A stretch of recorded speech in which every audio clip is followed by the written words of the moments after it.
मैं इस पुस्तक के प्रकाशक मांडली प्रकाशक गाजियाबाद के संपादक निदेशक श्री मनु भारद्वाज मनु, जो कि एक अच्छे शायर और लेखक हैं, मैं उन्हें आमंत्रित करता हूं कि वो आए और इस पुस्तक के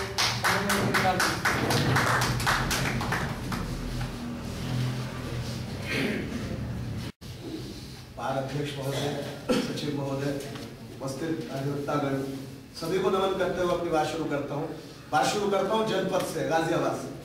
गाजियाबाद बड़े बड़े राजनीतिक दल, कोई कथित ऐसी पार्टी नहीं है जो यहाँ ना हो, बड़े बड़े बैंक्वेट हॉल, लेकिन बात जब अदब की साहित्य की आती है, एक भी भवन, एक भी ऐसी व्यवस्था नहीं है कि जहाँ हम 4 साहित्यकार बैठ के चर्चा कर सके। ये बड़े दुखद बात है।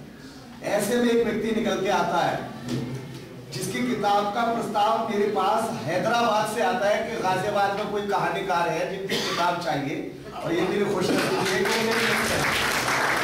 बहुत बड़ी बात है। अब से 4 साल पहले गिरती हैं दीवारें नाम से मैंने काव्य संग्रह प्रकाशित किया था प्रवीण जी का, और इनके प्रशंसक जो थे उनके पत्र मेरे पास आए, उनमें ये लिखा हुआ था इनकी कविताओं में हम कहानी देख रहे हैं, तो जो कहानी होगी उसमें उपन्यास पढ़ना चाहते हैं।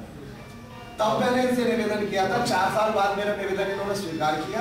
अब ये प्रकाशित पुस्तक आपके हाथ में है, ये मेरे लिए बड़े सौभाग्य की बात है, और इसको आप सब शेयर कर रहे हैं, इनका हौसला बढ़ा रहे हैं, ये और बहुत बड़ी बात है। वरना आज यहाँ साहित्य हल्का होना चाहिए था, जहाँ आपने इनका मनोबल बढ़ाया, यहाँ साहित्य गलबा नहीं। ये बड़े दुखद की बात है। आगे के लिए हम कोशिश करेंगे कि हम एक साहित्यिक माहौल में भी कहानी से पहले मैं रचनाकार के व्यक्तित्व के बारे में बात कर रहा हूँ।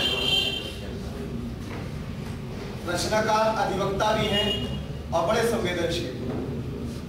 इन्होंने कहीं अपनी किताब में किसी कहानी में अपने पेशे को, अपने कार्य को विकृत नहीं होने दिया।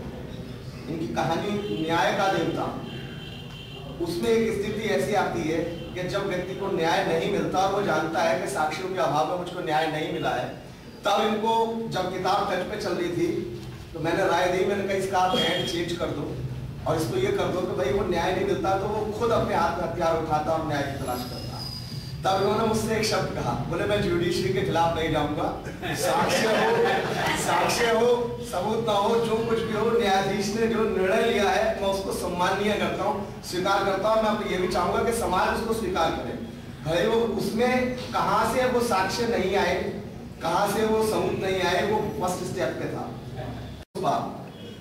इनकी किसी भी कहानी में कोई कल्पनाओं की उड़ान नहीं है, कोई बहुत बड़े आडंबर नहीं है, कोई अश्लीलता नहीं है। आप एक परिवार में माँ, बहन, बेटी, भाई सब पढ़ सकते हैं, आराम से घर में एक किताब रखी जा सकती है जिसको सब पढ़ दें, कहीं कोई विकृत नहीं है, और उस किरदार को आसपास से ये उठाते हैं, पता भी नहीं लगता कब इस कहानी का एक पात्र मैं भी हूँ। ये कब अपने पात्र किसको बना ले मुझे नहीं पता, कहाँ बैठते हैं, कहाँ से उठाते हैं, और यही एक कथा क्षेत्र है।